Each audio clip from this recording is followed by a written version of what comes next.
wa bi ayatina yuqinun, dan mereka meyakini ayat-ayat.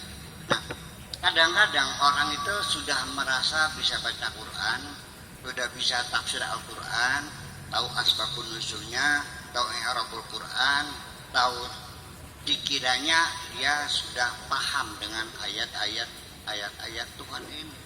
Padahal ayat-ayat Tuhan itu yang masih ini begini.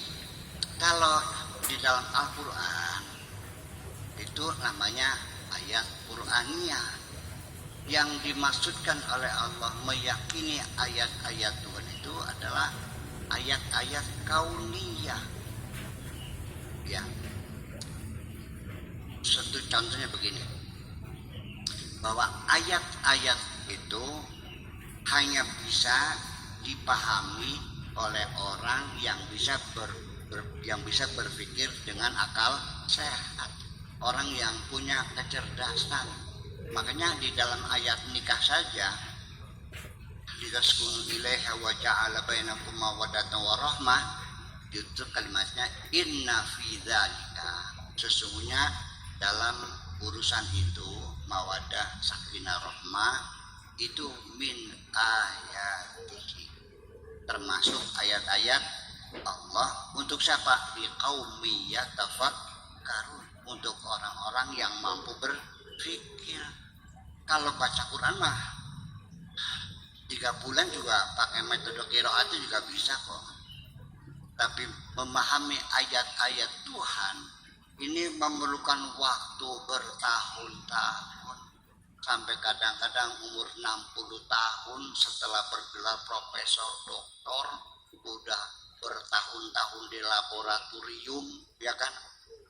Atau kalau di kosmologi dia sudah mengintai mata bulan, matahari, bintang berpuluh-puluh tahun.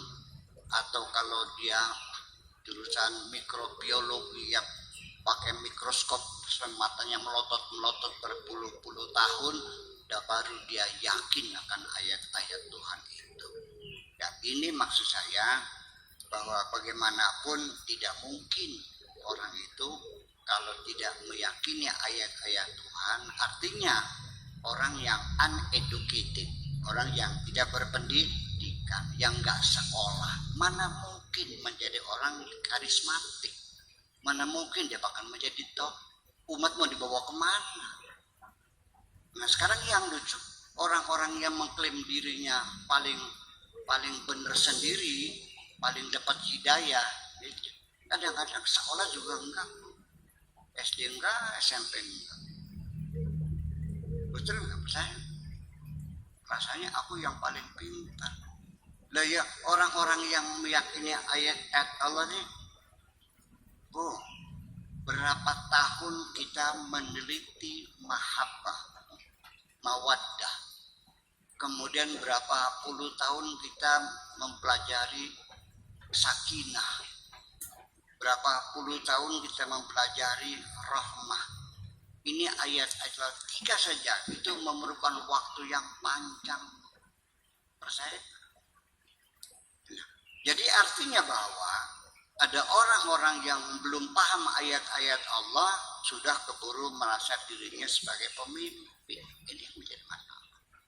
Tapi kita juga tidak etis kalau mengatakan kamu goblok. Betul enggak? Kalau orang bilang pada saya boleh saja, saya nggak marah. Tapi saya tidak boleh mengatakan kamu goblok. Itu pasti marah. Jadi begini. Jadi kita membicarakan satu, saya bicara tentang sakinah saja.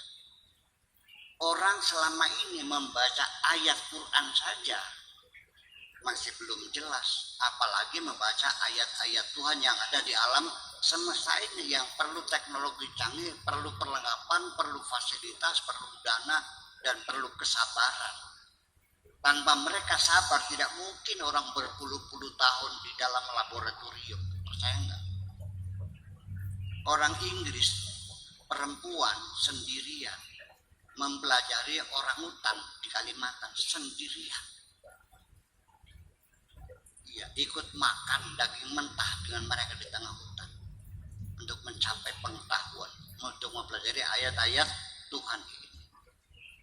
Ya, di dipelajari dari penyakitnya, birahinya, melahirkannya, sifatnya, wataknya, itu berpuluh-puluh tahun dia bertambah. Kita nih kadang-kadang belajar nahu baru 2 tahun nggak bisa udah pulang modoknya, betul nggak? Nah inilah, jadi artinya kita untuk sakinah saja dikiranya. Jadi begini saya maksudkan, banyak orang cerita setiap walimah ars itu selalu ada 3 terma yang diulang-ulang. Mudah-mudahan pengantin mendapatkan sakinah, mawadah, warahmah. Dari mulai penyampaian penyerahan pengantin laki-laki sambil berpidato, mudah-mudahan anak kami di sini bisa mendapatkan sakinah, mawadah, warahmah. Sambutan penerimaan mempelai perempuan juga bilang sakinah, warahmah. Kemudian Pak Naib yang mendata ulang dalam pengantin juga pidato juga ya, isinya sakinah, mawadah, warahmah. Khutbah Jum'ahnya juga sakinah, mawadah, khutbah nikahnya sampai doanya juga sakinah, mawadah, sampai tausiahnya pun cerita sakinah, mawadah. Berapa kali itu? Penyerahan, penerimaan, pemeriksaan, khutbah nikah sampai tausiah. 5 kali diulang-ulang. Apa dikiranya? Ternyata tidak paham sakinah itu apa, mawadah itu apa, rahmah itu apa. Nah, orang yang berpikir semacam ini disebut dengan stereotip. Stereotip itu artinya ngomong kayak beo, ngomong tapi nggak tahu artinya. Sakinah apa? Ya kedamaian. Mawadah ya cinta, rahmah kasih sayang. Coba uraikan, nggak jelas.